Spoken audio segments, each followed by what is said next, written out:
بسم اللہ الرحمن الرحیم بسم اللہ وحدہ والصلاة والسلام علی رسول اللہ اما بعد۔ روزے کی نیت کیسے کرنی چاہیے؟ دیکھیں، سب سے پہلی بات تو یہ ہے کہ روزے کی نیت جو ہے وہ لازم و ملزوم ہے، بلکہ کوئی بھی عمل ہے اس کی نیت لازم و ملزوم ہے۔ بغیر نیت کے وہ جو عمل ہے وہ اللہ کی بارگاہ میں قابل قبول نہیں ہوتا۔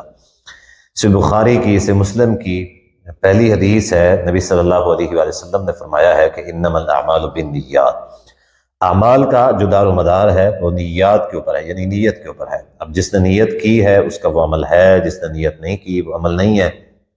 اب جس نے جو نیت کی ہے، اچھی نیت ہے جس کی، اس کو اچھا اجر ملے گا، جس کی بری نیت ہے اس کو برا اجر ملے گا۔ تو اس سے یہ بات تو ثابت ہو جاتی ہے کہ نیت جو ہے وہ ضروری چیز ہے۔ نیت جو ہے نا، اعمال کا دار و مدار نیت کے اوپر ہے۔ دوسری بات یہ ہے کہ اب مسئلہ یہ ہے کہ روزے کی نیت کب کی جائے اور کیسے کی جائے۔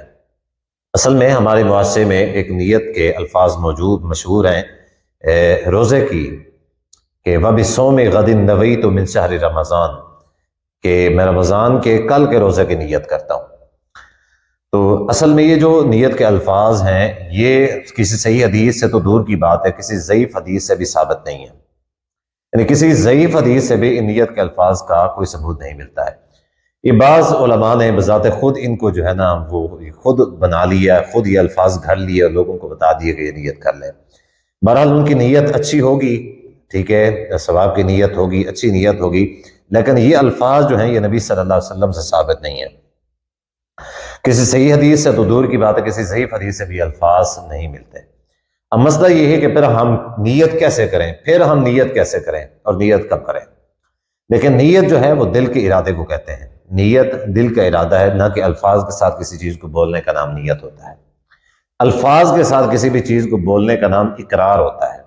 نیت دل کے ارادے کو ہی کہتے ہیں، جو زبان کے ساتھ بولا جاتا ہے وہ اقرار ہوتا ہے، ٹھیک ہے۔ تو اب مسئلہ یہ ہے کہ یہ جو نیت ہے یہ دل کا ارادہ ہے، یہ کب کرنی چاہیے؟ نبی صلی اللہ علیہ وسلم کا فرمان ہے من لم یجمع الصیام قبل الفجر فلا صیام لہ، کہ جو شخص روزے کی نیت طلوع فجر سے پہلے نہیں کرتا اس کا روزہ نہیں ہے۔ اب طلوع فجر کیا ہوتا ہے یہ مسئلہ آپ نے ذرا سمجھنا ہے۔ طلوع فجر دو قسم کی ہوتی ہیں، ایک صبح کاذب ہوتی ہے اور ایک صبح صادق ہوتی ہے۔ جو صبح کاذب ہوتی ہے یہ تہجد اور سحری کا وقت ہوتا ہے۔ اسی طریقے سے جب سحری کا وقت ختم ہوتا ہے، تہجد کا وقت ختم ہوتا ہے، تو فوراً اس کے بعد سے ہی وہ جو ہے نا صبح صادق شروع ہو جاتی ہے۔ فجر کی نماز ہوتی ہے اس کا ٹائم شروع ہو جاتا ہے۔ تو نبی صلی اللہ علیہ وسلم نے اس فجر کا کہا ہے کہ من لم یجمع الصیام قبل الفجر، جو فجر سے پہلے نیت نہیں کرتا روزے کی فلا صیام لہ، اس کا روزہ نہیں ہے۔ اس وجہ سے ایک تو یہ ہے کہ نیت جو ہے وہ دل کا ارادہ ہوتا ہے، دوسرا نیت کب کرنی ہے؟ فجر سے پہلے، یعنی شہری کا وقت ختم ہونے سے پہلے بندہ روزہ رکھے، اور روزہ رکھنے سے پہلے نیت کر لے بے شک کہ میں جو ہے نا میں نے روزہ الحمدللہ رکھ لیا ہے اور میرا روزہ ہے۔ دل کے اندر بس اتنا پختہ ارادہ کر لیتا ہے، پختہ تہیہ کر لیتا ہے، تو بس اس کی نیت ہو گئی ہے، انشاءاللہ اس کو روزے کا ثواب مل جائے گا۔ اسی طریقے سے زبان کے سارے جو الفاظ بولے جاتے ہیں نہ تو یہ ثابت ہے اور نہ ہی یہ الفاظ کچھ صحیح ہے، یہ الفاظ صحیح بھی نہیں ہے۔ اب یہ صحیح کیوں نہیں ہے؟ غد کا لفظ جو ہوتا ہے وہ آنے والی کل ہوتا ہے، اس میں جو ہے وَبِصَوْمِ غَدٍ نَوَيْتُ، غد کا جو لفظ ہے اس کا معنی ہوتا ہے آنے والی صبح، اس کا معنی ہوتا ہے آنے والی جو کل ہے اس کل۔ قرآن مجید میں الفاظ یہ لفظ موجود ہے سورۃ یوسف کے اندر، ارسلہ معنا غدا یرتع ویلعب۔ یوسف علیہ السلام کے بھائی یعقوب علیہ السلام سے کہہ رہے ہوتے ہیں کہ آپ جو ہے نا کل کو ہمارے اس بھائی کو ہمارے ساتھ بھیجنا، ہم اس کو ساتھ لے کے جائیں گے، یہ کھیلے گا، کودے گا، کھائے گا، پیے گا۔ تو وہاں پہ کیا لفظ ہوتا ہے؟ غد۔ غد کا معنی کیا ہے؟ آنے والی جو کل ہے، آنے والی کل۔ اب روزہ آج رکھ رہا ہے اور کہتا ہے کہ آنے والی کل کی روزے کی نیت کرتا ہوں، یہ تو سارے کا سارا جو ہے نا بات غلط ہو جاتی ہے۔ جس نے پہلا روزہ رکھا اور وہ نیت کر رہا ہے آنے والے کل کے روزے کی نیت کرتا ہوں، اسی طریقے سے پھر اگلی دن روزہ رکھتا ہے پھر کہتا ہے آنے والے روزے کی نیت کرتا ہوں۔ یہ تو ایسے ہی ہے جیسے کوئی بندہ فجر کا جو ہے نا فجر کی نماز ادا کر رہا ہو اور نیت کر لے ظہر کی، تو مجھے بتائیں کہ کون سی نماز ہوگی؟ کوئی نماز نہیں ہوگی۔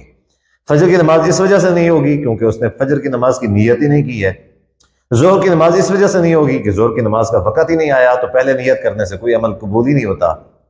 تو یہ ایسے ہی ہے کہ جس نے کل کے روزے کی نیت کر لی، آج کے روزے کی نیت کی نہیں ہے، آج کا روزہ اس وجہ سے ضائع ہو گیا، اور جو کل کے روزے کی وہ نیت کرنے لگا ہے کل کا روزہ بھی آیا نہیں ہے، جب وہ اس کا وقت ہی نہیں ہوا پہلے کے روزے کے یعنی دوران، اس کے وقت میں دوسرے روزے کی نیت کر لے گا تو وہ روزہ جو ہے نا قابل قبول نہیں ہوگا۔